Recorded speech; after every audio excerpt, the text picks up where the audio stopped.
מי באמת מנצח במלחמה הנוכחית מול איראן? במלחמה הנוכחית ישנם זרעים של ניצחון ישראלי דרמטי. מדינת ישראל כבר היום נמצאת במצב שהוא לאין שיעור יותר טוב מאשר לפני ה-7 באוקטובר.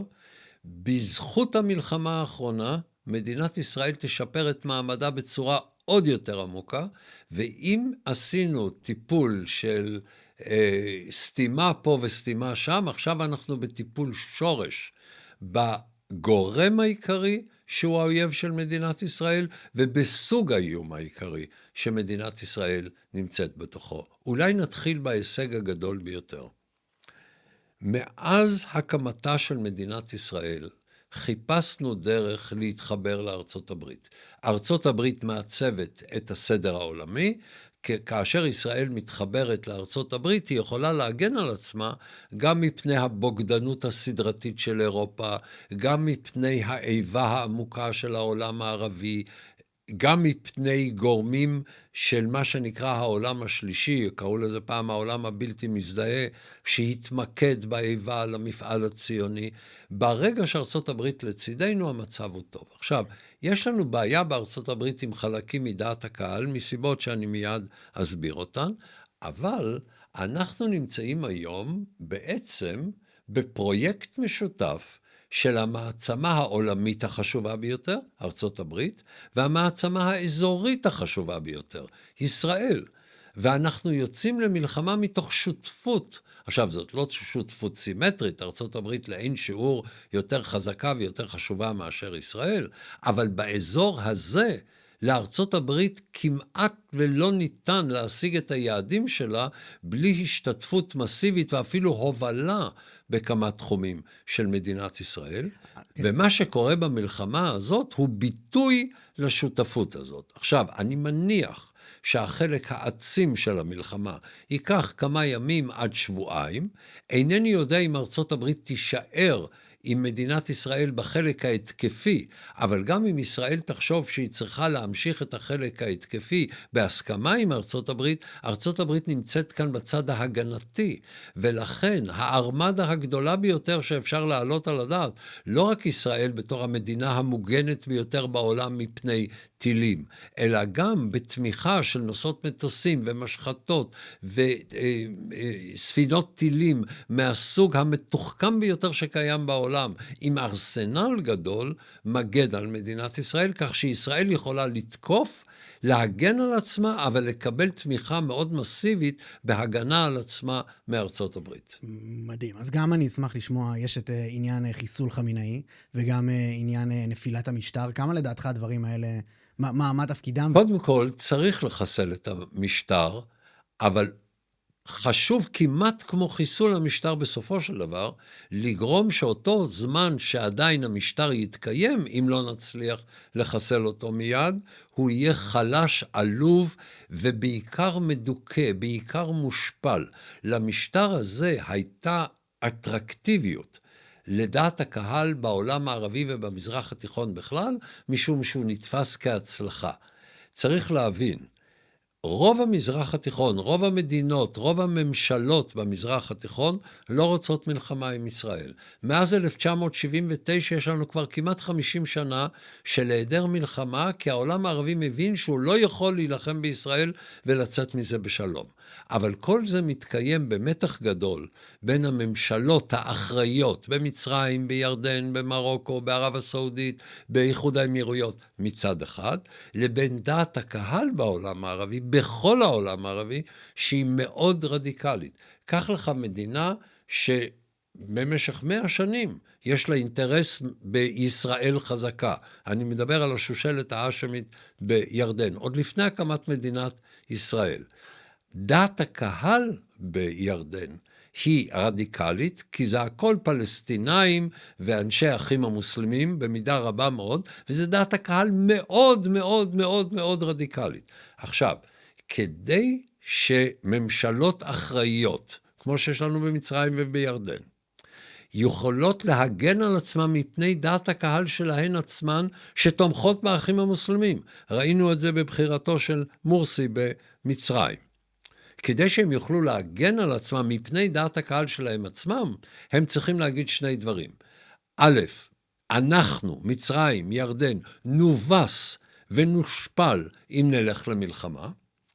ב', אותם גורמים רדיקליים שניסו ללכת למלחמה בישראל, תראו את החורבן שבא על עזה, תראו את החורבן שמגיע עכשיו בטהרן, תראו כמה שלרעים רע, האם אתם רוצים שקהיר תראה כמו עזה או כמו טהרן? האם אתם רוצים שאמן תראה כמו עזה או כמו טהרן?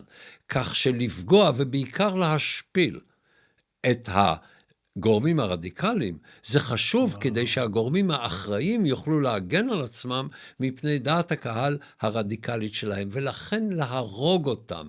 זה כלב מצורע, זה לא מנהיג של מדינה חמינאי, זה כלב מצורע, והורגים אותו כמו כלב מצורע, וסינואר, ונסראללה, ובמעון הרשמי המארח את ראש חמאס, להרוג אותו שם, בצורה המשפילה ביותר, ולהכות אותם במקום שכואב אותם ומשפיל להם, זה א' טוב נגד האויב, אבל בעיקר זה עוזר לגורמים האחראיים להגן על התזה שלהם מפני דעת הקהל הבלתי אחראית שלהם.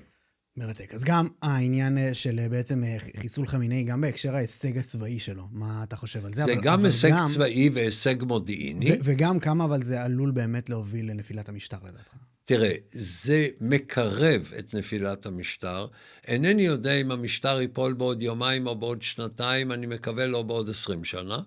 אבל גם אם הוא ישרוד צולע ועלוב ונכשל ועמו רעב וצמא ולא יכול לתפקד והוא לא יכול לנהל מלחמה בישראל והשלוחים שלו נמצאים במצב ירוד, גם זה דבר טוב. כלומר, גם אם לא משיגים את ההישג האולטימטיבי, תראה, כל אחד מאיתנו אוהב לחשוב במונחים של פתרון. יש בעיה, יש פתרון. זה טוב למהנדסים. בן אדם יותר רציני שעוסק במציאות האנושית צריך להגיד, הנה בעיה שלא בהכרח יש לה פתרון, אבל יש לי אמצעים לעשות שני דברים. בקרת נזקים וניצול הזדמנויות. כלומר, אני יכול לדאוג לזה שהנזק שנגרם לי יהיה הרבה יותר נמוך, ואם יש הזדמנות אני יכול לקפוץ עליה ולשנות את המצב ביסודו. וזה המקרה של חיסול חמינאי, זה הניצול הזדמנות. וזה המצב שלנו. עכשיו יש דבר נוסף, האמריקאים באיוולתם מנעו מן הממשלה שלהם להרוג אנשים זרים, להרוג מנהיגים של מדינות זרות. עכשיו, אני לא בעד זה שאם יש לנו ויכוח עם מקרון, נלך לסכל אותו. אבל אם יש לך גורמים כמו חמינאי, כמו מנהיגים של ארגוני טרור, כמו המנהיגים של אולי צפון קוריאה, יום אחד, כן? זה ברברים, זה קטגוריה שונה לגמרי. כמו שצריך היה להרוג את היטלר, בלי קשר לעובדה שהוא ראש מדינה, צריך להרוג גם אותם, אבל זה מתקשר גם להקשר יותר רחב. אני מאוד שמח על החטיפה של מדורו. כי כל הרעיון הזה, יש מדינה ריבונית, יש כללים בינלאומיים, יש חוק בינלאומי, זה טוב בין בני תרבות. שיש ברברים, זה פוקע. שיש ברברים, אתה לא נותן למשל לעיראק לפתח נשק גרעיני, כי עיראק היא מדינה ריבונית, ואל תפגע בריבונות של עיראק. כאשר ברברים, כמו סדאם חוסיין, כמו אסד, כמו קדאפי, כאשר הם נעשים מסוכנים מדי, צריך להרוג אותם. טוב שאת בעיראק תלו אותו, כן? הייתי שמח אם גם את אסד אפשר היה לתלות. סוג כזה של מנהיגים, בני התרבות צריכים לפגוע בברברים בלי כללי משחק. בלי כללי משחק. עכשיו, אתה יכול לשאול מי קובע מי הם ברברים? בני התרבות. מי הם בני התרבות? אנחנו. איך אני יודע שאנחנו? כי אנחנו לא סדאם חוסיין ולא אסד ולא ברברים ששוחטים את האוכלוסייה שלהם. אנחנו לא מתייחסים לנשים שלנו כמו בני בקר. יש לנו תרבות עליונה. למערב, לציוויליזציה המערבית, יש תרבות עליונה, לא שונה, מאשר לברברים של אפגניסטן, בטליבן, מאשר בצפון קוריאה, מאשר אצל סדאם חוסיין, או אצל אסד, או אצל קדאפי, או בדרך אחרת גם אפילו אצל מדורו. וזה בדיוק חלק ממאבק עולמי שמתנהל מאז קריסת ברית המועצות. כן, ואנחנו נרחיב עליו ממש בהקדם, אבל אני רוצה רגע להישאר על ההישג הצבאי של חיסול חמינאי ושל התקיפה הראשונה ביום הראשון.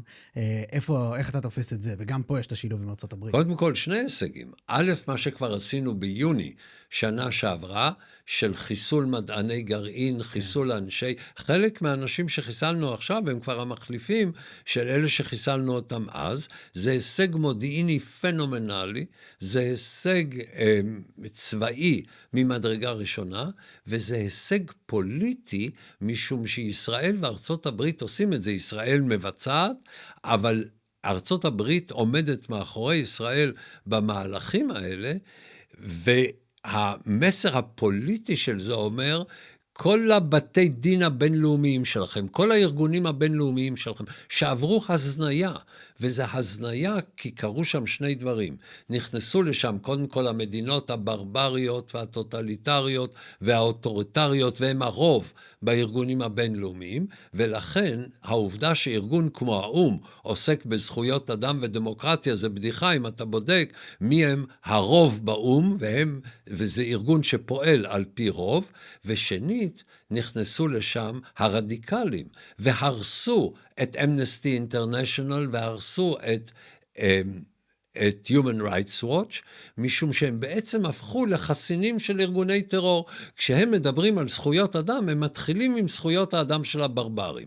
אבל עצם זכות האדם לחיות, שמאפשרת לאנשים להגן על עצמם ולהרוג ברברים, לא גוברת אצלם. יש להם איזו גישה סימטרית חולנית של הגורמים הפרוגרסיביים בעולם, וגורם שהשתלטו עליו, או גורמי העולם השלישי, או הרדיקלים הפרוגרסיביים, הם גורם שאתה חייב לפעול מולו, כי הוא אויב של הציוויליזציה המערבית, במובן העמוק ביותר של המילה.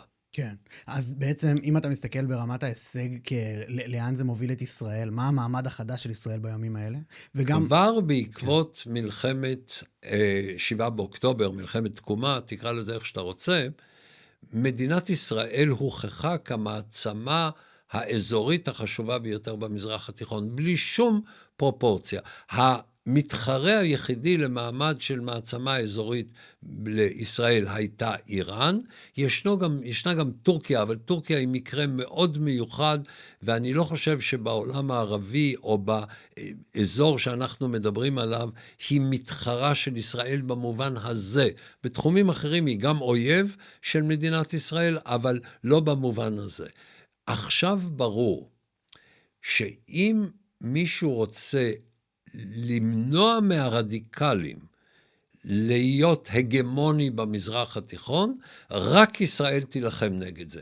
טורקיה לא תילחם נגד זה, משום שטורקיה לא תילחם באחים המוסלמים, כי הם האחים המוסלמים.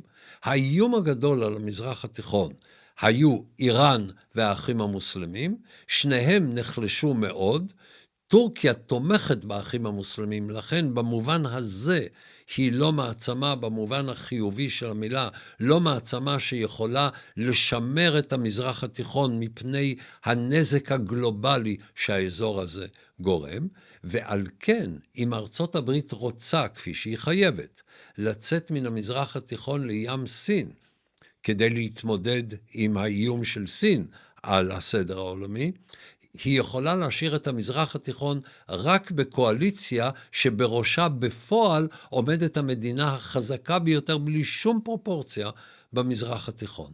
ואת זה יודעים היום כל מדינות המזרח התיכון, הן אפילו מתארגנות במידה מסוימת בינן לבין עצמן, כיוון שהן חוששות מזה שישראל היא חזקה מדי. ובעקבות השותפות בין ישראל לבין ארצות הברית במלחמה שמתקיימת עכשיו, העוצמה של ישראל כמעצמה אזורית עוד יותר מתחזקת. כך שיש לנו היום ימים קשים, ואנחנו מאוד מרגישים לא נוח שצריך כל הזמן לרדת למקלט, אבל אנחנו משקיעים היום בביטחון ארוך הטווח של ישראל, השקעה שהיא א' חשובה באופן קריטי, וב' משקלה מבחינת הסבל שלנו הוא מאוד מאוד מאוד מאוד קטן באופן פרופורציונלי.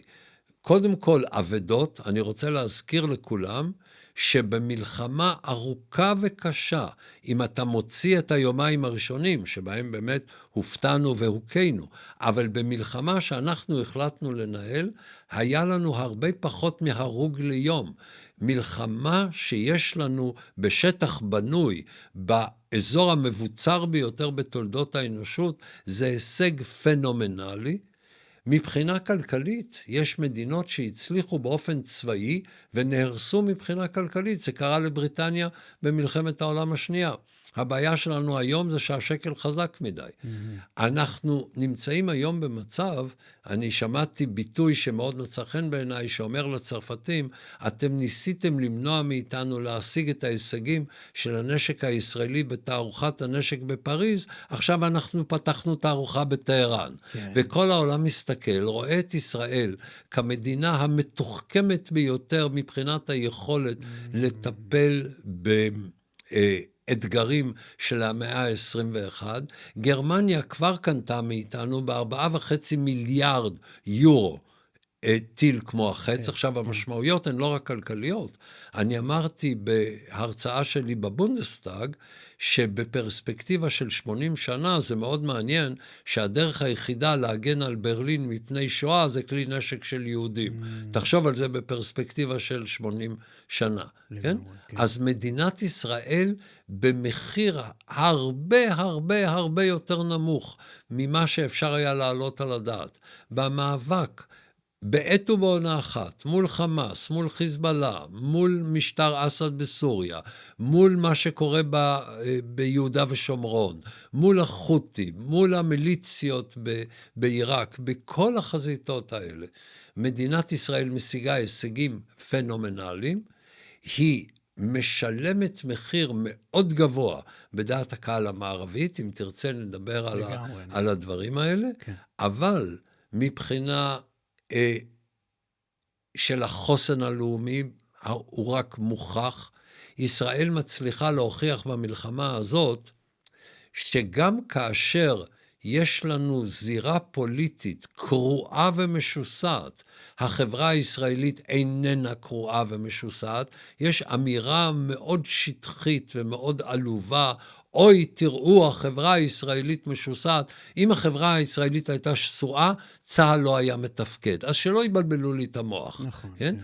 האם הפוליטיקה שסועה וקרועה? כן. האם היא מתפקדת היטב? לא. האם הממשלה מתפקדת היטב? לא. ההחלטות העיקריות שהתקבלו במלחמה היו ההחלטות הנכונות, אבל תיקח את הפעילות של הממשלה בתחומים אחרים, והחברה הישראלית מוכיחה חוסן מדהים, מדהים, במשך תקופה ארוכה, במלחמה קשה, בתנאים מאוד קשים. הכלכלה הישראלית, תראה את כל המרכיבים שלאורך זמן הם הגורמים הקובעים. לו הייתה לנו פוליטיקה נפלאה וחברה בעייתית או שסועה, אני הייתי מאוד מודאג. אתה יכול בבקשה להרחיב, נגעת בעניין הזה של בעצם שלא רצינו להראות בתערוכה, לא נתנו לנו להראות בפריז, הראינו את התערוכה שלנו של הנשק ושל ההישגים הצבאיים בטהרן. אתה יכול להרחיב בבקשה על מה ההישג הגדול בביצוע? כל פעם שמדינת ישראל נמצאת תחת איום, היא עושה מזה כסף.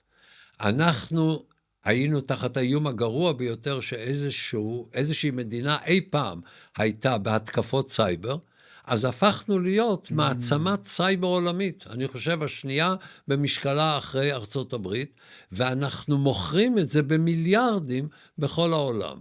אנחנו אוימנו בצד הקרקעי, מדינת ישראל פיתחה הגנה אקטיבית לכלים משוריינים, כן, חץ דורבן ומעיל רוח, אנחנו מוכרים את זה עכשיו לכל העולם בהיקפים מאוד גדולים.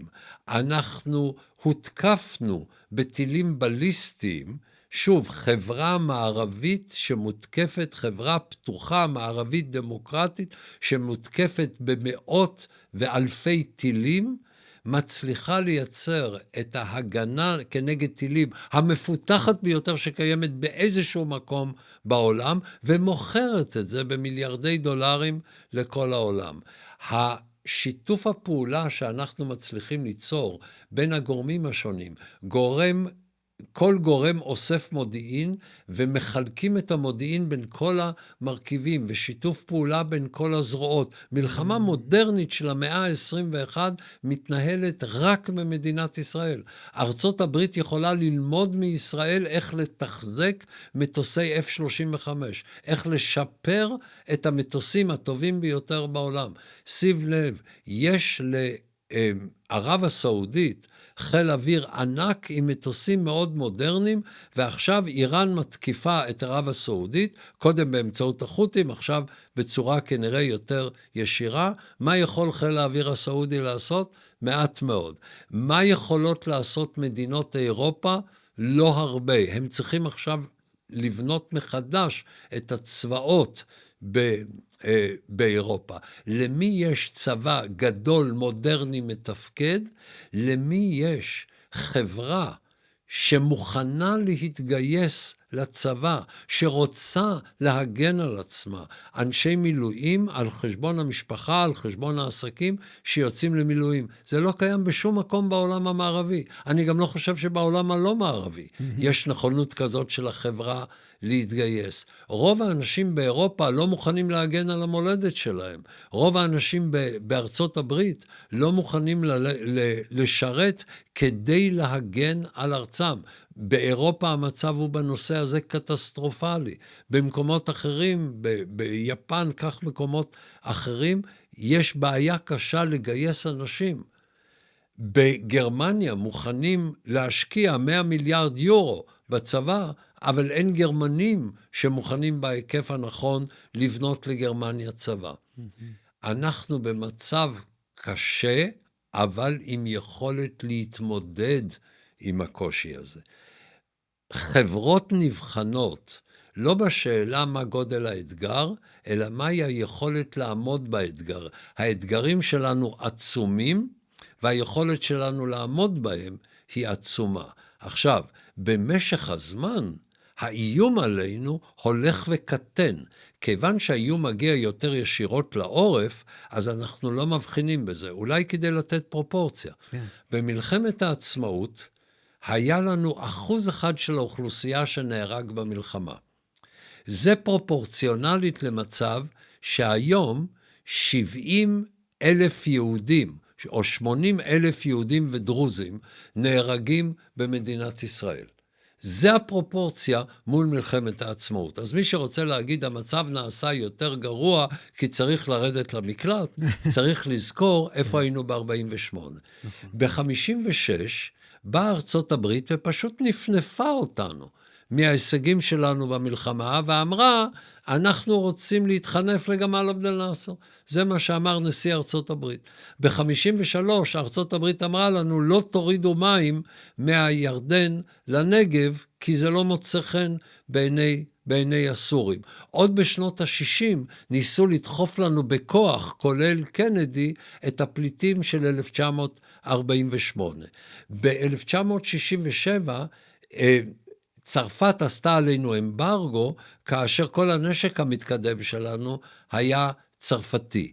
ב-73, אירופה לא הרשתה למטוסים אמריקנים לתדלק באירופה, כדי לספק לנו נשק כדי שיאזן את מה שהרוסים נתנו לגורמים שנלחמו בנו. אנחנו היינו במצב עד סוף שנות ה-70, שכל מדינות ערב בהנהגת מצרים יכלו לצאת נגדנו למלחמה. אנחנו היינו במצב שבו עיראק, תחת סדאם חוסיין, ניסתה לקחת לידה את המנהיגות הכלל ערבית כדי להילחם בישראל. 50 שנה כבר לא היה לנו מלחמה עם כל מדינות ערב.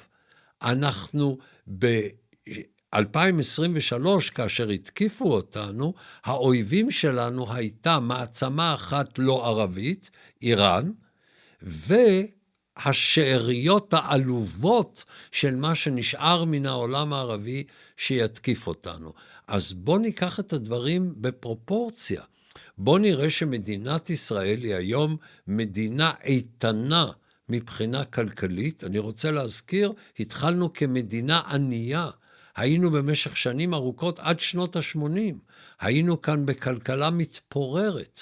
אנחנו היום כלכלה חזקה, חברה חזקה, צמיחה איתנה של ארצות הברית, הרתעה שלא הייתה כדוגמתה, מבחינת העובדה שכבר 50 שנה אין מלחמה של כלל מדינות ערב נגדנו, עם הרבה בעיות ועם בעיות חדשות שמתעוררות, אבל עם כושר התמודדות עם הבעיות האלה, לאין שיעור יותר מאשר אי פעם בעבר.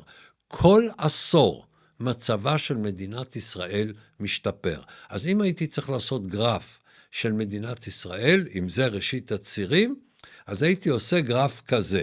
כלומר, עולה ויורד, אבל המגמה היא באופן חד משמעי, כל הזמן, בלא יוצא מן הכלל, הולכת ומתחזקת, ובשלושת הימים האחרונים זה מתחזק בצורה עוד יותר דרמטית. לא גמרנו לשלם את המחירים של המלחמה הזאת, מה שקורה בבית שמש כואב, אבל שימו את זה בפרופורציה, זה אפס לעומת האיומים ולעומת הפגיעות בפועל שהיה לנו בעבר. איזה מסר חזק לשמוע ועוד ממך, זה ממש ממש טוב בימים אלו לדעתי. אני רוצה ברשותך שנעשה עכשיו מבט על. נלך בעצם צעד אחורה ונבין איפה המלחמה הזאת ממוקמת היסטורית, המאבק בין הציביליזציה לברברים והדבר הזה. בדיוק, אנחנו נמצאים מאז קריסת ברית המועצות במצב שבו הדור האחרון ראה שני דברים במקביל. התחזקות של הברברים, של הרדיקלים, משום שהטכנולוגיה מאפשרת להם בצורה הכי פשוטה לייצר רקטות ולייצר טילים שיכולים להגיע למרכזי האוכלוסייה שלנו.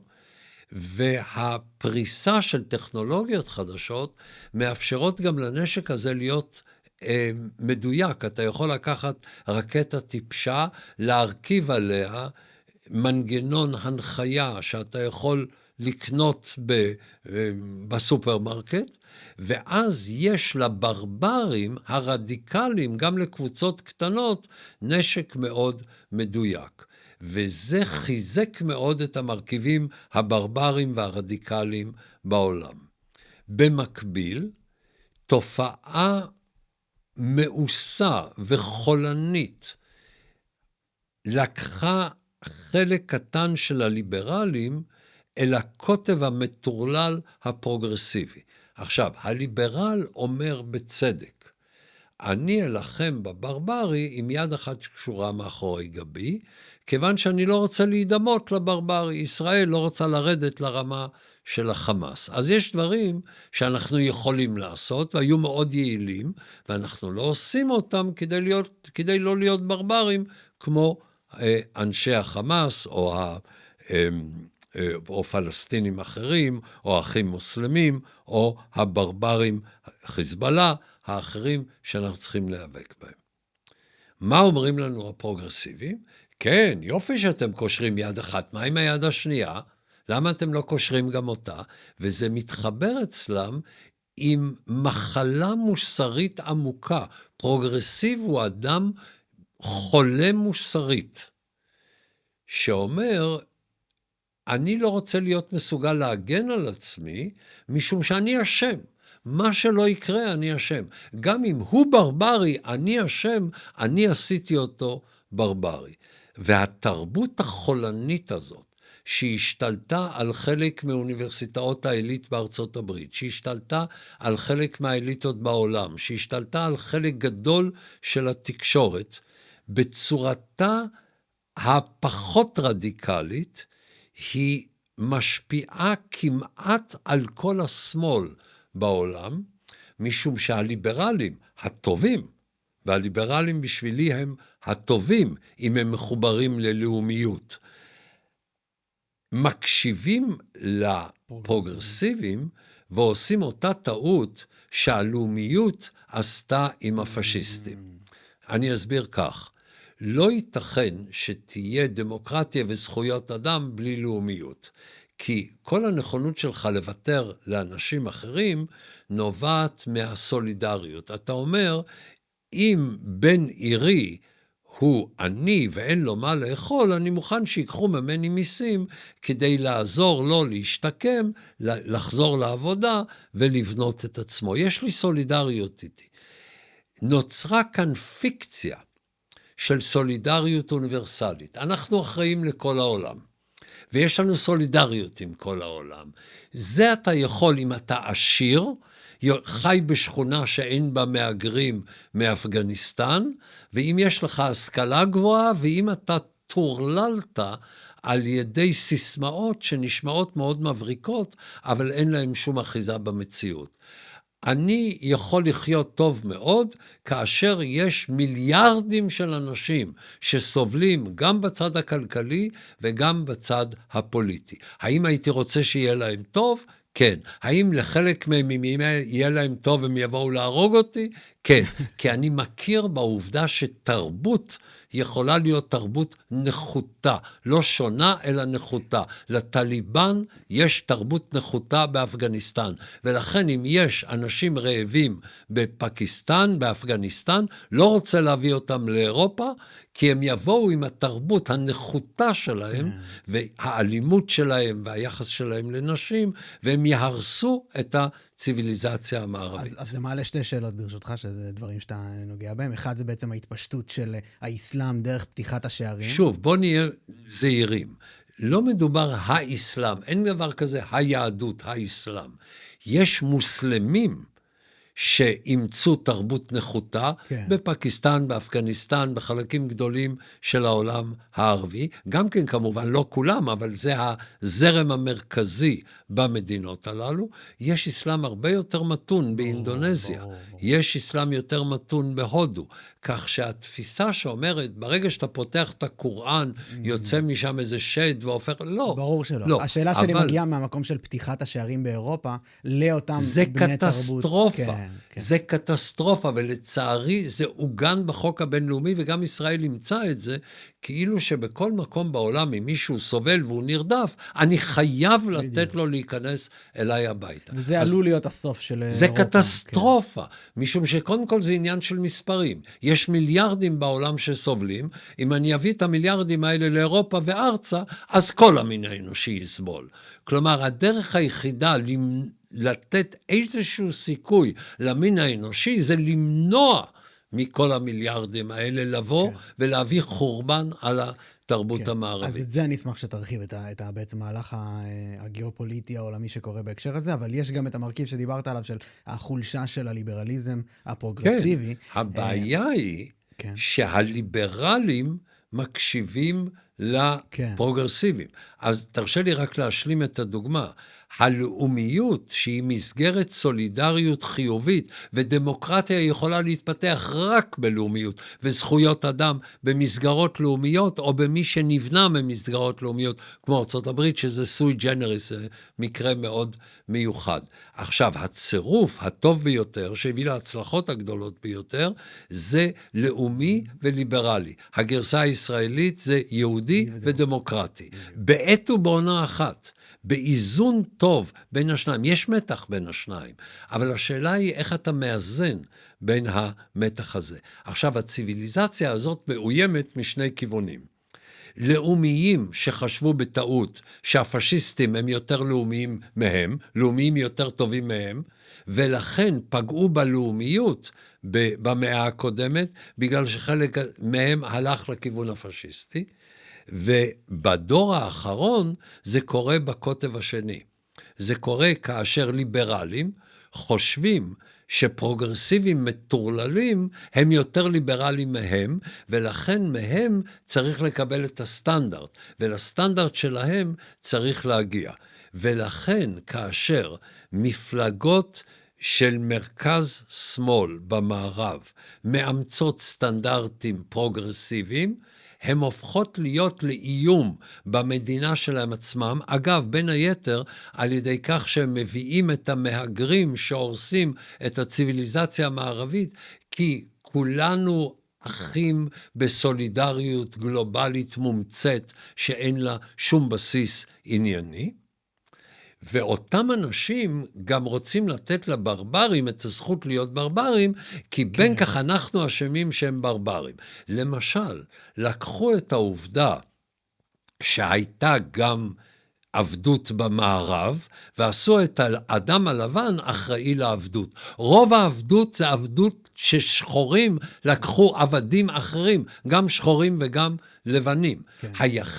הציביליזציה היחידה שנלחמה בעבדות הייתה הלבנים. בזכות הלבנים נגמרה העבדות בחלק של העולם. אגב, יש עוד חלקים, בעיקר בעולם הלא לבן, כן. שבהם עוד קיימים מרכיבים של עבדות, אבל מי שהציל את העולם מעבדות זה הלבנים, אבל הלבנים הפרוגרסיביים רוצים לקחת על זה אשמה, כי הם רוצים להיות אשמים. אותו דבר קולוניאליזם. מה זה קולוניאליזם? זה השתלטות על מדינות אחרות. מה קרה בכל תולדות המין האנושי? מה סיפור תולדות המין האנושי? שמי שחזק משתלט על מי שחלש. מי אמר, גם אם אני חזק אני לא רוצה להשתלט? הלבנים. מי הפסיק את הקולוניאליזם? הלבנים. למי באים בטענות? ללבנים. מי בא בטענות? הברברים. כן? ומי מקבל עליו את האשמה? הפרוגרסיביים. ומי טיפש מספיק כדי להקשיב לפרוגרסיביים? חלק גדול של הליברלים. כן. כן? וזה קרה בארצות הברית למפלגה הדמוקרטית, וזה מה שעלה לה בשלטון, ואם היא תמשיך במגמה הזאת, לא במקרה קמלה האריס, אחת הנשים העלובות ביותר שאני יכול להעלות על הדעת בתפקיד ממלכתי כל כך בכיר, היא הייתה מועמדת לנשיאות בארצות הברית. אם חס וחלילה היא הייתה מנצחת, תשמע מה היא אומרת עכשיו. היא נגד המלחמה נגד איראן. כן, היא בפועל היא תומכת של חמאס ואיראן. היא לא תגיד את זה במילים האלה, אבל היא למשל אומרת, שאלו אותה על ההאשמה שישראל היא מבצעת ג'נוסייד, אז היא אמרה, זה עניין משפטני, צריך לשאול את המשפטנים. כן? עכשיו היא נגד מה שארצות הברית עושה באיראן. זאת אומרת, מדובר כאן במפלגה שירדה מהפסים. אגב, אני מאוד שמח שבישראל הפרוגרסיבים ביצעו התאבדות אלקטורלית. הם כבר בקושי מיוצגים בכנסת. גם בקרב הדמוקרטים, המפלגה הדמוקרטים, יש לך שני נציגים של מרץ שעוד ישמיעו דברי הבל פרוגרסיביים, אבל הם כבר לא, זה לא מה שהיה כאן בשנות ה-90. כן. בשנות ה-90 עשינו בדיוק אותה טעות. הליברלים הקשיבו לפרוגרסיביים. זה נגמר באינתיפאדה השנייה, לשמחתי. המגמה שלא מאפשרת לחזור לשם התחזקה בעקבות ה-7 באוקטובר, כך שבישראל זה לא סכנה.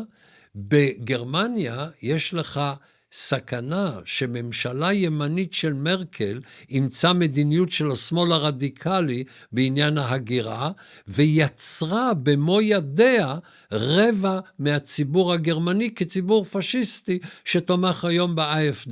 כן. כי אנשים טיפשים הולכים או לקוטב הפשיסטי או לקוטב הפרוגרסיבי. אז ברשותך, הדבר הזה שאתה מדבר עליו לדעתי כרגע במלחמה מול איראן מראה בדיוק הפוך. בוודאי, בוודאי. אנחנו הפגנו כוח.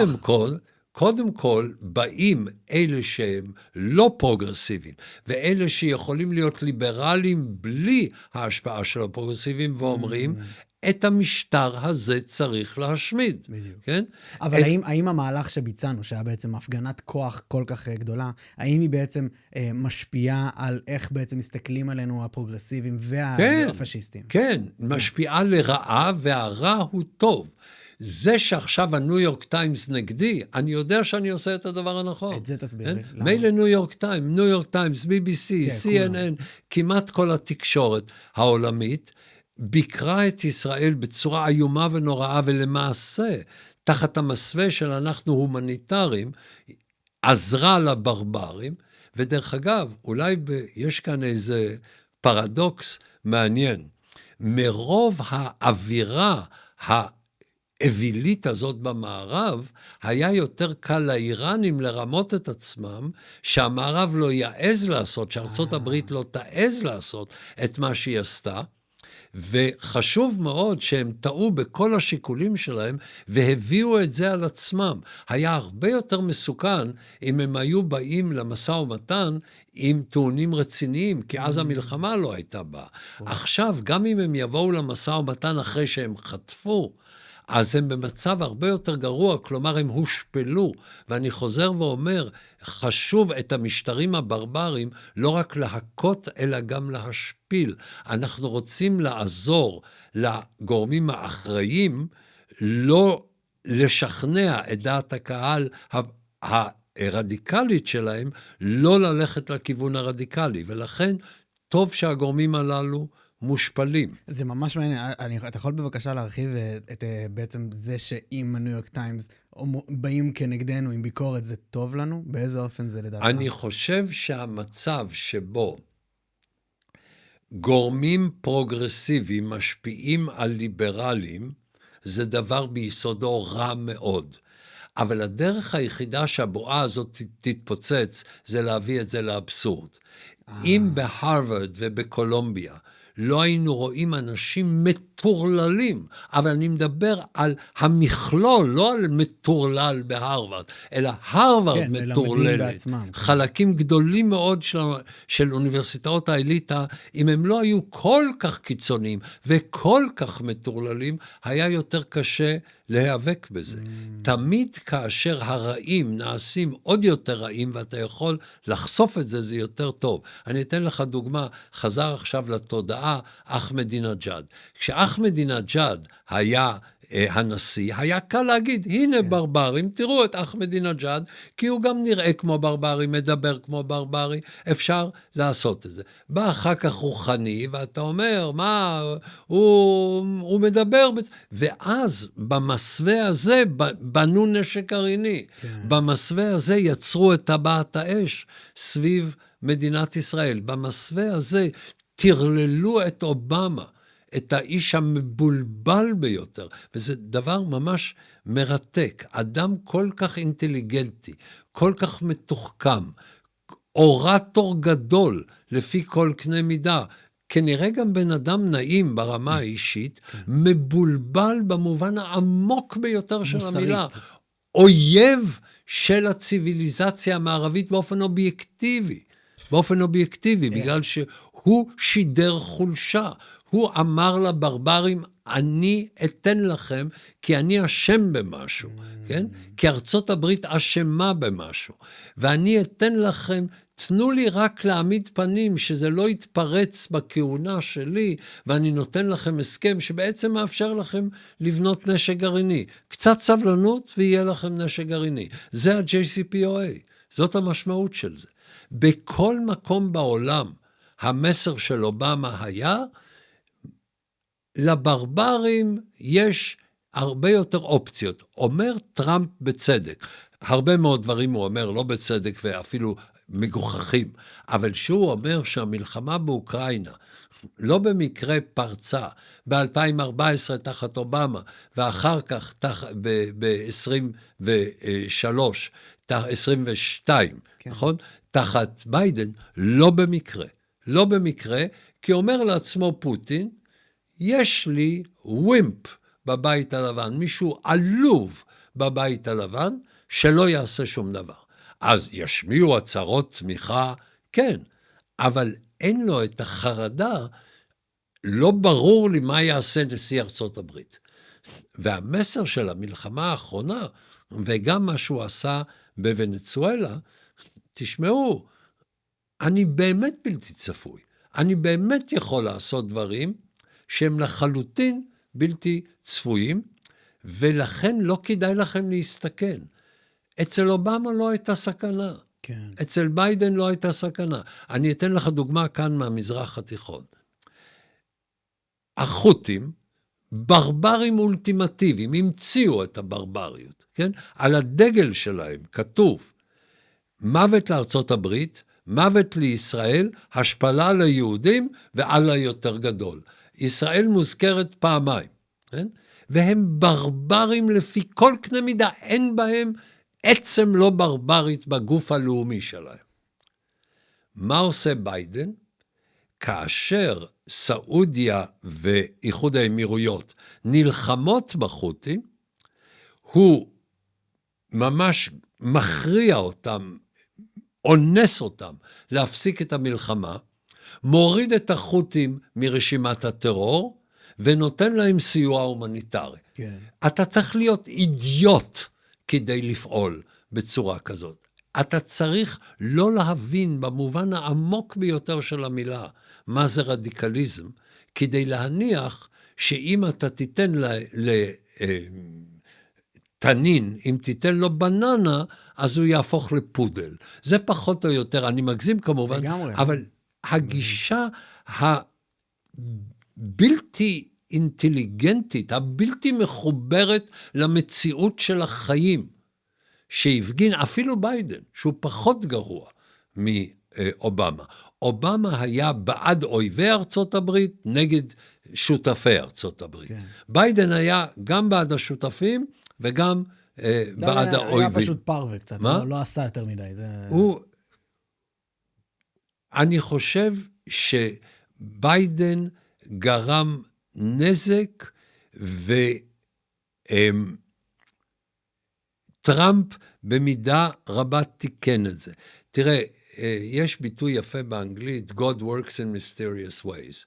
מי שעשה אוסף גדול של דברים נכונים, לצד דברים בלתי נכונים ומאוד מאוד בעייתיים, זה דווקא הנשיא טראמפ. הוא לא רק טוב למדינת ישראל, בכמה תחומים, למשל בעניין ההגירה, בעניין ה-DEI, הוא גם טוב לארצות הברית. אבל בעיקר במסר שאומר לברברים, בעיקר בעקבות המלחמה הזאת, אתם לא יכולים להרשות לעצמכם להגיע לעימות. You don't fuck with the United States.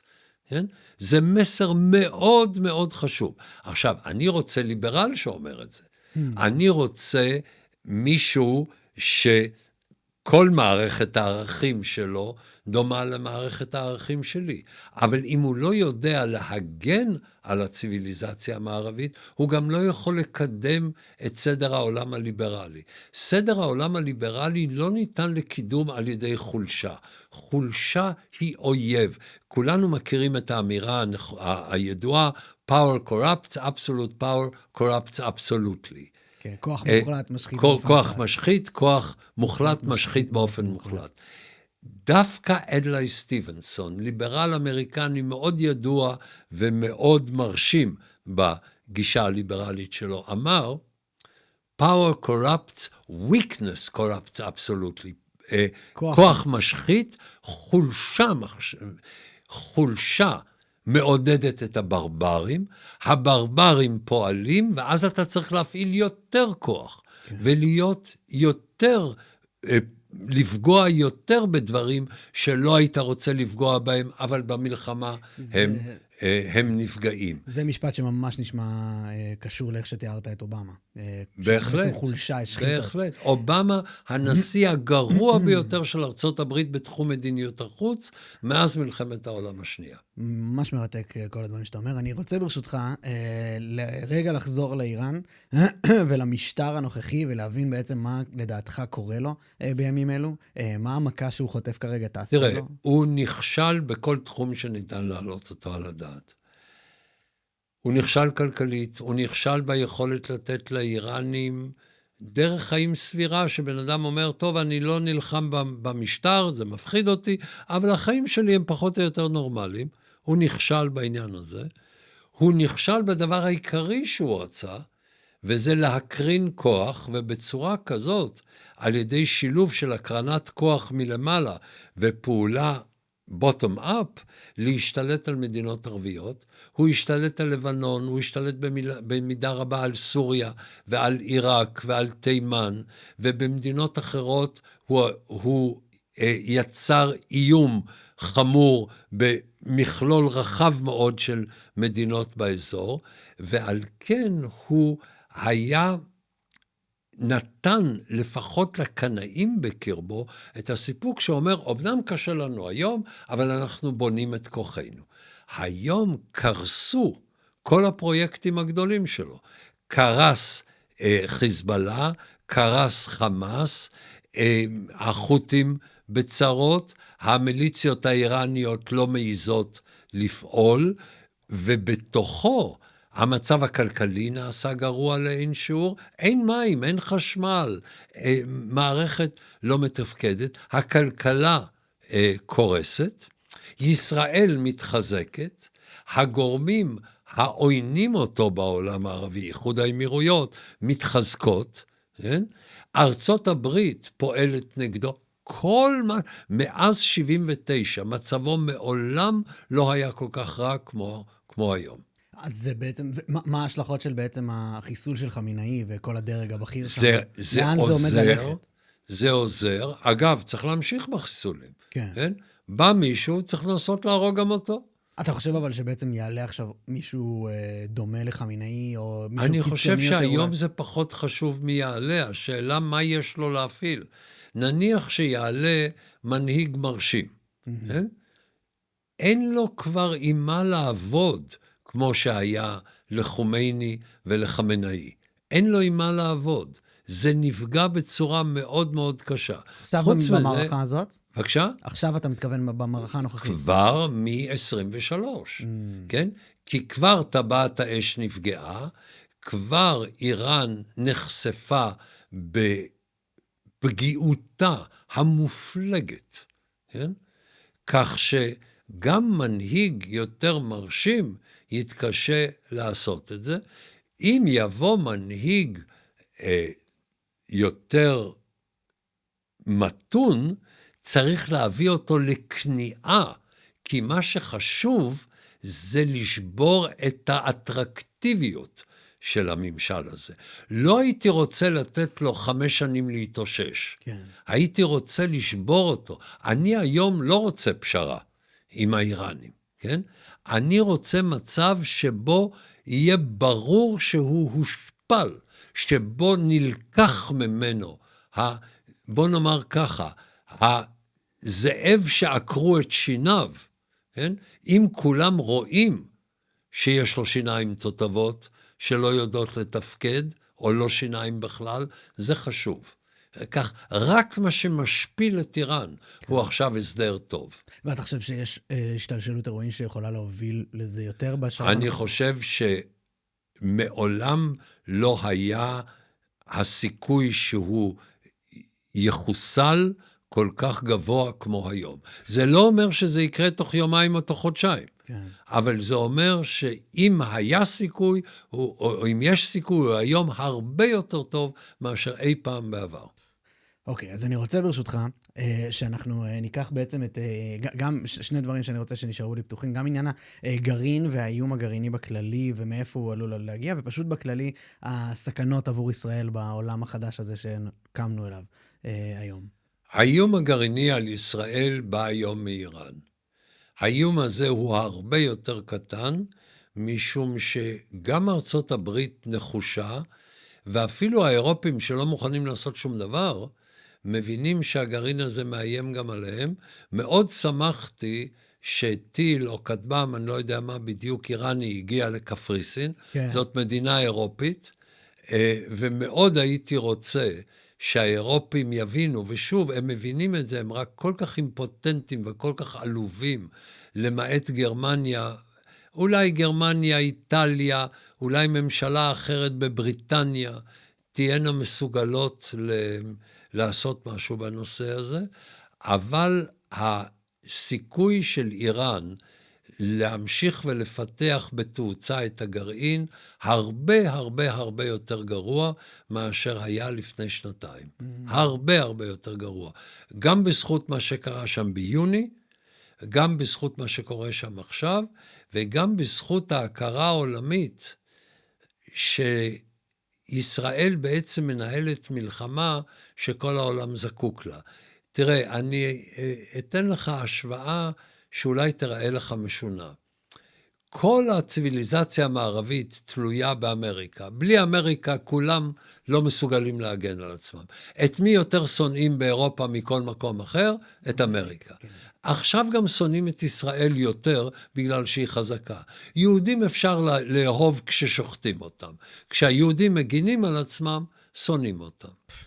והשנאה כלפי ישראל, בכל החוגים הפרוגרסיביים ובחלק מהחוגים הליברליים, הרבה באשמת התקשורת, שבה יש את הליברלים הגרועים שהושפעו מהפרוגרסיביים, ולכן בנוסף לשטחיותה של התקשורת, יש גם הזניה של התקשורת בכל העולם, גם במדינת ישראל, והדרך שבה, כשאני מדבר על תקשורת, אני לא מדבר רק על התקשורת הממוסדת, אלא גם על הרשתות החברתיות. גם שם יש לך תהליכים שמכיוון שאנשים מושפעים מתמונות, והם מושפעים מתמונות של ילדים הרוגים, והצליחו הליברלים באיוולתם, שוב עם הניו יורק טיימס כגורם מוביל, לזהות יהודים עם הרג ילדים. כן? הניו יורק טיימס עובד בזה, באופן שיטתי, לכל אורך הדרך, וגם ביצירת סימטריה. אתה יודע, הניו יורק טיימס, כאשר היו השחרור של כמה מהחטופים, הוא כתב שהיו חילופי חטופים, כן. בין ישראל לבין חמאס. כן? זאת אומרת, יש כאן חילופי אסירים, או משהו שהסימטריה החולנית של הרדיקלים שהשתלטו על ארגוני זכויות האדם. כל המרכיב הזה מחזק גם את השנאה כלפי ישראל, אבל היום השנאה כלפי ישראל דומה במאפיינים רבים שלה לשנאה כלפי ארצות הברית. כן.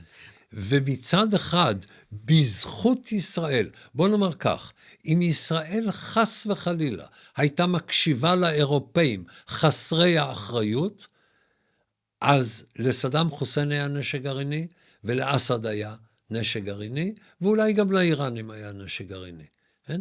בזכות העובדה שישראל התעלמה מהאירופאים, ולא הקשיבה להם. היום אני חושב שהאירופאים קצת יותר יבינו, וגם אמריקנים שלא רצו להבין, האובמואידים בארצות הברית, יבינו שזה אינטרס עליון של הציביליזציה המערבית, שלברברים לא יהיה נשק גרעיני. הם כבר עשו טעות קשה בצפון קוריאה, ואולי ככה על דרך הלצון אפשר לומר שלארצות הברית יש בעיה שיש רק ישראל אחת. אם הייתה ישראל אחת במזרח התיכון, וישראל אחת על יד צפון קוריאה, וישראל אחת על יד ונצואלה, מצבה של ארצות הברית היה יותר קל. כן? מכיוון שלישראל אין חוכמות. יש איום, אנחנו הורגים אותם. האמריקאים יש איום, הם נכנסים למשא ומתן. כן. שוב, האמריקאים של אובמה. אני מקווה שעכשיו יש תחילתה של אמריקה אחרת, בין היתר, אם הדמוקרטים רוצים לחזור לשלטון, הם חייבים לעזוב את הפרוגרסיבים. כי אם הם לא ילכו נגד הפרוגרסיבים, הם יישארו באופוזיציה. אז מה הסכנות שהיום לדעתך הכי דחופות לישראל?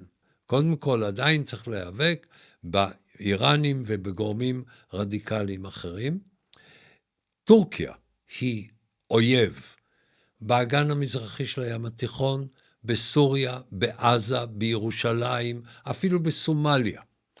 טורקיה מנסה להשתלט על האגן המזרחי של הים התיכון, ופוגעת בישראל, במצרים, בקפריסין וביוון. אם טורקיה תשתלט על סוריה, ישראל תהיה במצב מאוד מאוד קשה, כי יהיה לנו אויב תומך חמאס על הגבול הצפוני, שהתעשייה הצבאית הטורקית יכולה לחמש אותו. אנחנו צריכים למנוע את טורקיה מלהשתלט על סוריה. טורקיה גם יכולה לקלקל בעזרת סוריה בשליטתה את הרעיון ההודי למסלול שהולך מהודו דרך איחוד האמירויות וערב הסעודית, דרך ישראל לאירופה, דרך יוון, שזה דבר מאוד חשוב למדינת ישראל. טורקיה רוצה שהמסלול הזה יגיע באותה דרך מהודו לאיחוד האמירויות לסעודיה, ואחר כך לסוריה, לעקוף את ישראל, ואז טורקיה תהיה בשליטה גם של גז שמגיע מאזור הקווקז, גם של הסחר שמגיע לא באפיק הסיני מהודו, ולכן חשוב מאוד שישראל תמנע מטורקיה להשתלט על סוריה, בין היתר על ידי נוכחות ונכונות לפעול בדרום סוריה, כדי למנוע מסוריה להיות מדינה בשליטת טורקיה. ולא כל סוריה מתפקדת וראויה, זה דבר שטוב לישראל, אם סוריה הזאת היא בהשפעה טורקית ניכרת, זה רע לא רק לישראל, אלא לאירופה בכלל. אבל שוב, אי אפשר לסמוך על אירופה שתבין מה טוב בשבילה. עכשיו, נוסף למה שקורה בתחום הזה, שהוא הקריטי, כמובן שטורקיה יכולה להזיק מאוד בעזה, כן, שוב, זה תומכת מובהקת של חמאס, ואפילו בתוך מדינת ישראל, עם התנועה האסלאמית, בירושלים, יש לנו כאן גורם שהוא מזיק לכל אורך הדרך, ויש לנו גם בעיות שבינתיים לא מתפרצות, אבל אם רוסיה משתחררת מן המלחמה באוקראינה, יכול להיות שהיא תעזור לחמש כאן אויבים שלנו. לסין יש פוטנציאל, גם כלכלית וגם מבחינת כלי נשק, לתת לאויבים רדיקליים כלים מתקדמים, כך שכרגע זה לא באופק הקרוב, אבל אלה האיומים כן. שישראל ניצבת. אז מה בנוגע לחיזבאללה? ראינו שהם הצטרפו אתמול. חיזבאללה לדעתי, קודם כל ירד באופן דרמטי ברמת הסכנה שלו, מאז מה שעשינו שם ב-24-25, ובעצם אנחנו כבר נמצאים יותר משנה במצב שהם כל כך חלשים ואנחנו כל כך חזקים, שמתקיימת הפסקת אש חד צדדית. אנחנו הורגים מאות מאנשיהם, הורסים את המתקנים שלהם, והם לא מעזים להגיב. עכשיו, אני לא יודע עד כמה הם ימשיכו בפעולות נגדנו, אבל לדעתי מה שהם עשו עד עכשיו כבר מספיק, כדי שישראל תיכנס לפעולה עוד יותר מסיבית בלבנון, כן, וזה צריך להיעשות בהתאמה ובתיאום ובהסכמה של הממשלה הלבנונית וארצות הברית. כלומר, יש כאן שילוב של ישראל, ארצות הברית וממשלת לבנון, בוודאי נשיא לבנון. מה שבעודנו מדברים, דובר צה"ל מוציא הודעה שכתוב בה שחיזבאללה בחר להקריב את לבנון, ואנחנו נענה לו. יופי, כן. יופי. כן. אז זו הסיטואציה כנראה, הם יוצאים כן, למתקפה מצוין. שתענה בחומרה. מצוין, מצוין. מה אתה חושב על זה? רגע, אנחנו בשידור כבר? כן. תראה, אנחנו היינו זקוקים להזדמנות, ויש לי איזו הרגשה שחיזבאללה עובד אצלנו, כי הוא תמיד מחכה עד שיהיה לנו נוח להכות בו, כן? ומאפשר לנו להכות בו כאשר אנחנו כבר לא צריכים לתת 100% של הקשב לזירה אחרת. היה הרבה יותר קשה אם מיד אחרי הפעולה באיראן הוא היה פועל, הוא נתן לנו יומיים וחצי, טוב מאוד, ועל כן ישראל עכשיו צריכה לפעול בתיאום בין ארצות הברית, נשיא לבנון וגורמים אחרים בלבנון, לרבות בעדה השיעית, שאין להם יותר אינטרס שלבנון תחרב, ולפגוע כל כך קשה, שהם יוכלו אחר כך להשלים את המלאכה. וזה פשוט נתן לנו הזדמנות. כן, אז אתה חושב שבאמת הם הם עדיין נתונים לחסדנו, אין להם כוח בעצם הם היו להיערך צריכים למשהו להפגין טוב. את הסולידריות, כי בשביל זה בנו אותם. כן, הם למעשה. ולשמחתי אנחנו לא נותנים להם אפשרות להכיל. הכלה זה טעות קשה שאנחנו עשינו, מותר להכיל כאשר לא נוח לך לעשות משהו ביום מסוים, ויום אחרי זה, שבוע אחרי זה, חודש אחרי זה, אתה תעשה את אותו דבר. אז מותר. אבל לא הכלה אסטרטגית, כמו שאנחנו עשינו, עד לאוקטובר 23. כן, שדרך אגב, גם שם, אם הם היו יוצאים למתקפה, היינו אבודים. וגם שם הם החליטו לחכות. לא היינו אבודים, היה לנו קשה מאוד. קשה מאוד. כן. כן.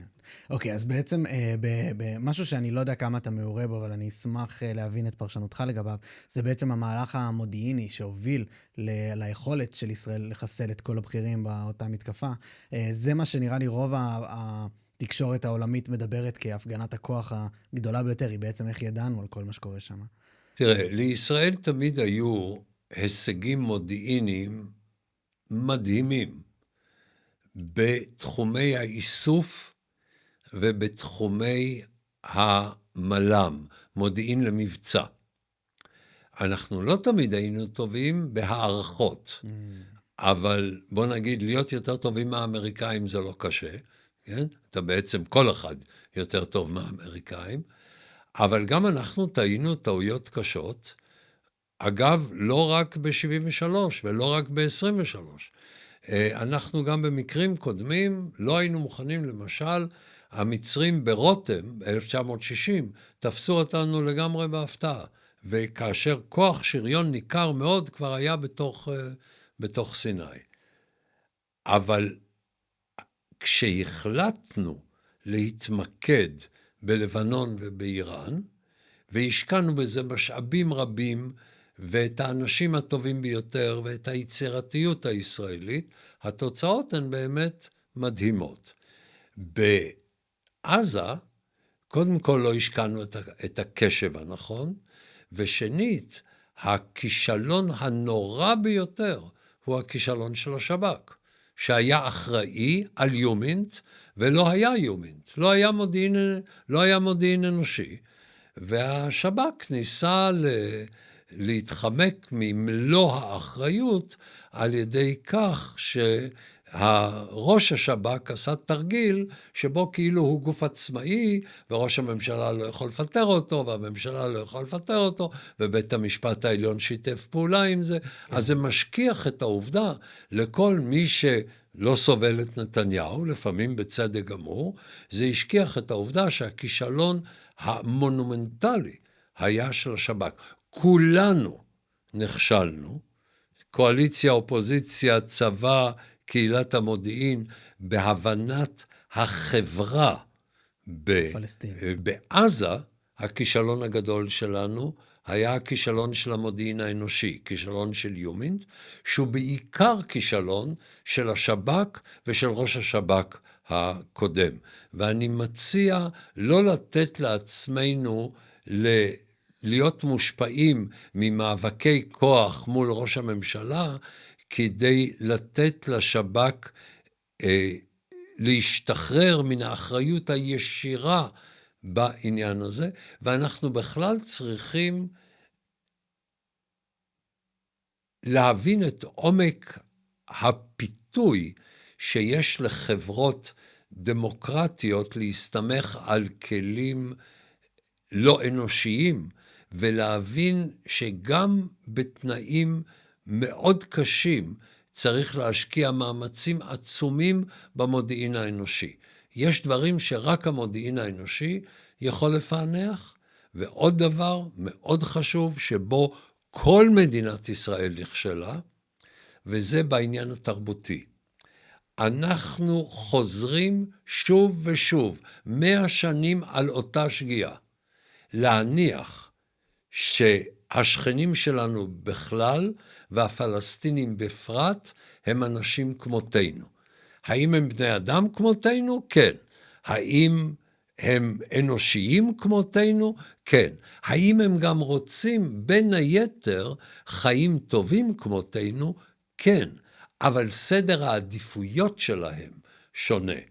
הרבה יותר חשוב לפלסטינים להרוג יהודים, מאשר שלילדים שלהם יהיה עתיד יותר טוב. זה מאוד בולט בעזה, זה פחות בולט ביהודה ושומרון, זה מאוד בולט אצל רדיקלים בכלל, זה מאפיין את התנועה הלאומית הפלסטינית. התנועה הלאומית הפלסטינית יש לה פיקסציה על מה שהם קוראים צדק היסטורי, שעובר אובדן הקיום הלאומי של היהודים, עם צורך חולני, אובססיבי, להרוג יהודים. לא במקרה, מיד אחרי ה7 באוקטובר, בגדה המערבית היה יותר תמיכה במהלך בדעת הקהל, מאשר אפילו בעזה.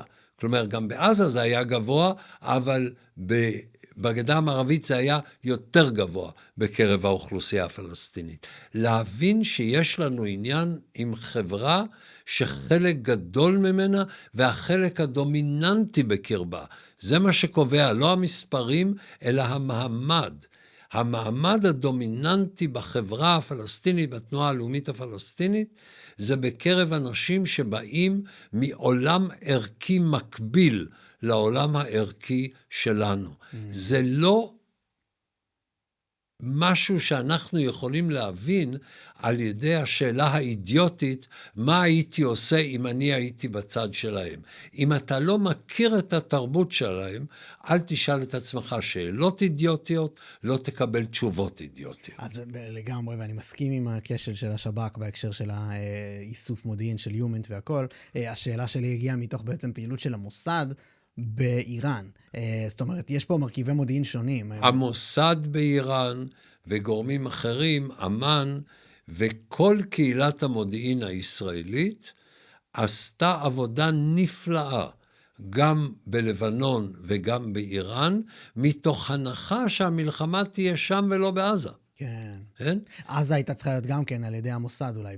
לא, המוסד זה לא המקום המתאים לטיפול של המוסד. זה מתאים לשב"כ ולאמן, כן?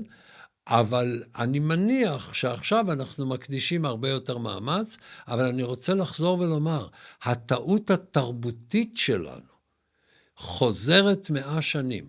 אני זוכר את הוויכוח שהיה לי עם אנשים שמאוד הערכתי בשנות ה-90, אנשים שאני מאוד מאוד מעריך את חוכמתם, שהסבירו לי למה מבחינת הפלסטינים טוב לעשות פשרה היסטורית עם ישראל.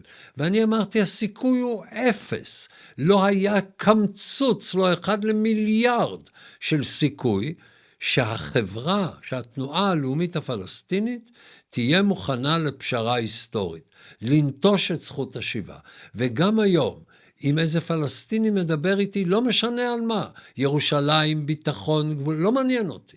אני רוצה הנתקות מוחלטת, פומבית, תרבותית, חינוכית, מרעיון זכות השיבה. ושלא ישקרו לי, כאילו שהפלסטינים נטשו את זה. לא אמת. במקרה הטוב זה בורות, במקרה הרע זה שקר כדי לשכנע את עצמנו. היה לי ויכוח גדול עם רבין, משום שמבחינת הוויתורים אני הלכתי מעבר למה שרבין היה מוכן. אלא שבאתי אליו, אמרתי, למה עשית את זה בספטמבר? הרי יש בלוח השנה תאריך מיוחד להסכם עם ערפאת, 1 באפריל. למה לא? למה בספטמבר? רעיון הזוי, מטורלל, לחלוטין, שהיה בנוי על הונאה עצמית שיטתית, שאני לא מאשים בזה רק את רבין. אנחנו כל 20 שנה חוזרים לספר לעצמנו את המעשייה הזאת. אנחנו חוזרים על אותה טעות כבר 100 שנים. אנחנו למדנו ב-21 וב-29 וב-1936-9 וב-47 ובאינתיפאדה השנייה, ושכחנו, כי אנחנו רוצים לספר לעצמנו את הסיפור של על המשחטות הישנות יטעינו תפוחי זהב. כן, כי יש סטילים חדשים, אז על המשחטות הישנות אפשר להטעין תפוחי זהב. אבל שלום באזור שבו אם מישהו לא מפחד ממך, אתה חייב לפחד ממנו, זה לא דבר שנמצא בהישג יד. אבל הימנעות ממלחמות גדולות, השגנו כבר בשנות ה-70, כאשר מדינות ערב יצאו מזה, הימנעות מאיראן כמעצמה מובילה, אנחנו כנראה משיגים עכשיו לפחות לזמן מה, ואם המשטר הזה ייפול, אז לאורך זמן. פגיעה קשה ברדיקלים שמאפשרת למתונים לשכנע את דעת הקהל הרדיקלית, לא לצאת למלחמה בישראל. המלחמה הזאת, ובמיוחד הימים האחרונים, מאוד מאוד מחזקים, ככה שהמצב בעייתי, בוא נאמר כך, אם הייתי צריך לשאול את עצמי, איפה הייתי רוצה לחיות היום?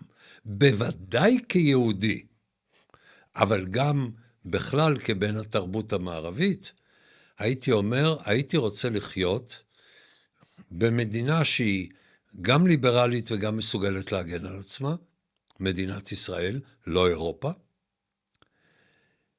גם במדינה שבה יהודים כיהודים יכולים להגן על עצמם, ואני לא חושב שזה קיים באירופה כקולקטיב יהודי, כן.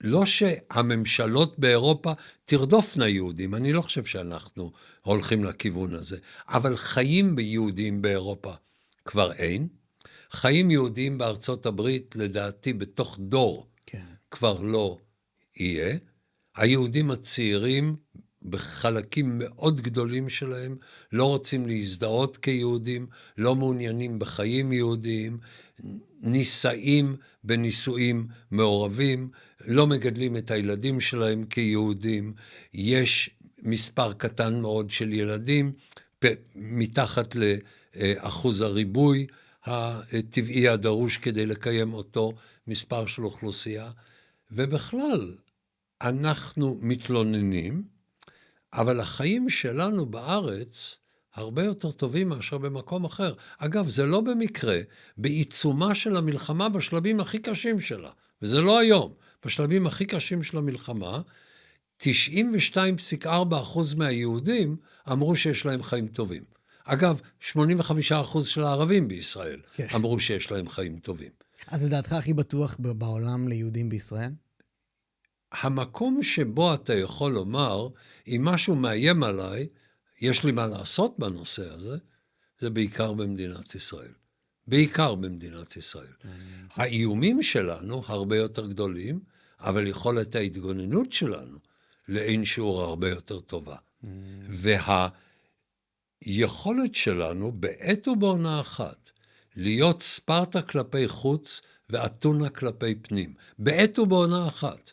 לאזן את המרכיבים, לקיים מדינת לאום של העם היהודי, שהיא יותר פתוחה לאזרחיה הלא יהודים, מאשר בכל מדינה אחרת שאפשר להעלות על הדעת, שנמצאת באיום, שנמצאת בעימות עם הקבוצה שממנה בא אותו ציבור. ועכשיו יש לנו תזכורת. כן, בדיוק. הייתי משאיר את זה. כן, אנחנו לא הייתי צריכים מוחק. ללכת, איך הוא מזל שאנחנו בממד.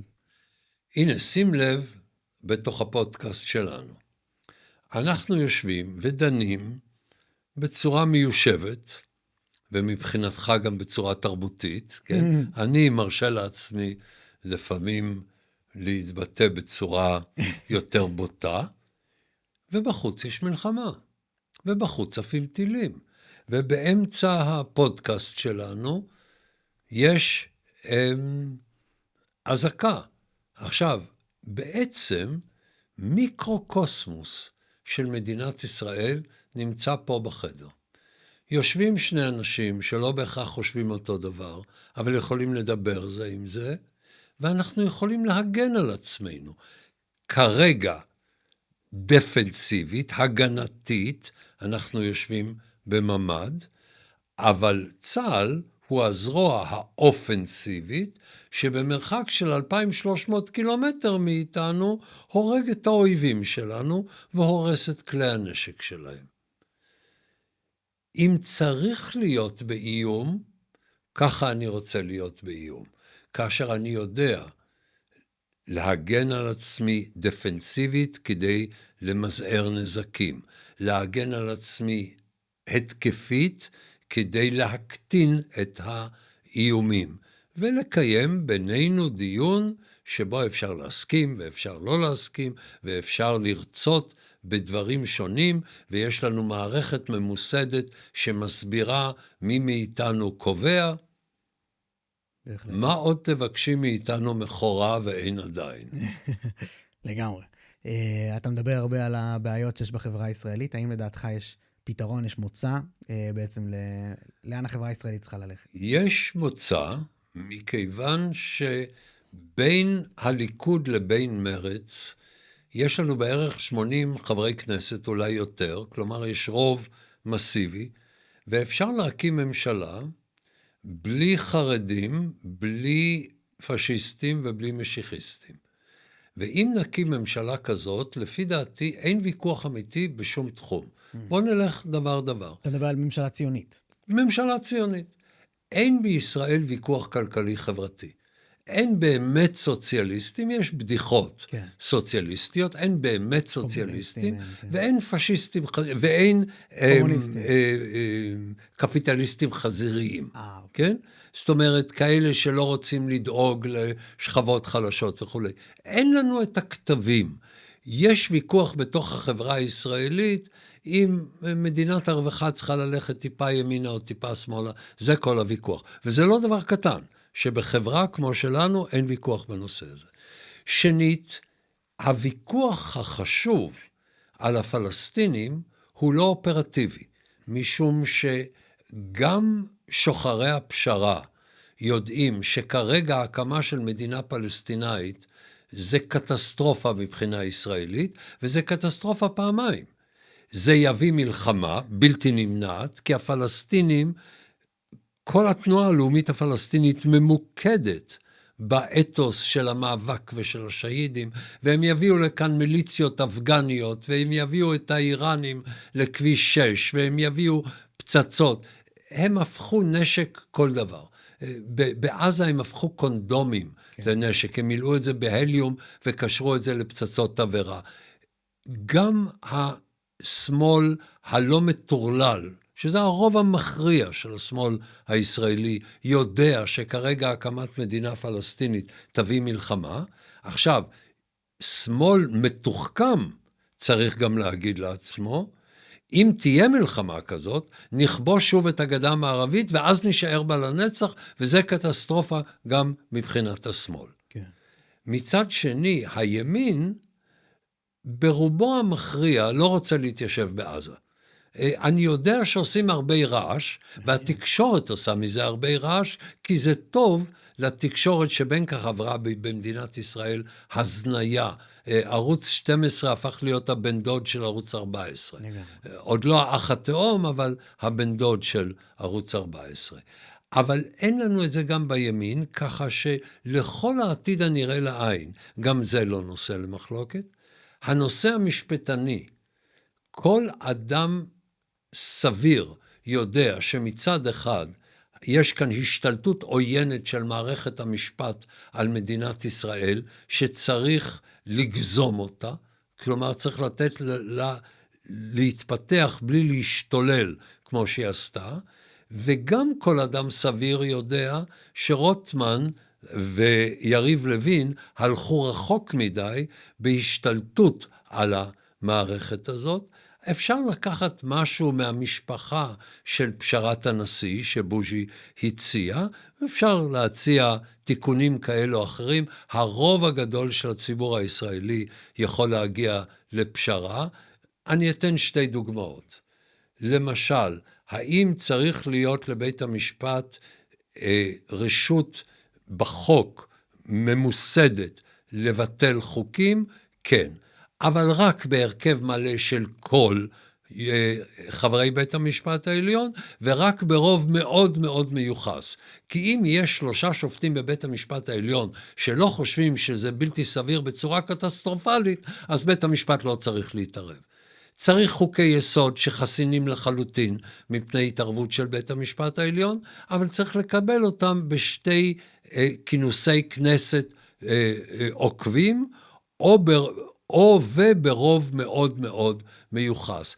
אפשר למצוא פשרות מן הסוג הזה, שמצד אחד ימנע מצב שבו היועץ המשפטי לממשלה הוא כל יכול במדינת ישראל, וכששר מסוים לא נראה לו טוב, אז הוא יכול להגיש נגדו כתב אישום ולהיפטר ממנו, וכל ראש ממשלה עומד בפני האשמות שונות, גם אם הן מוצדקות, לא משנה.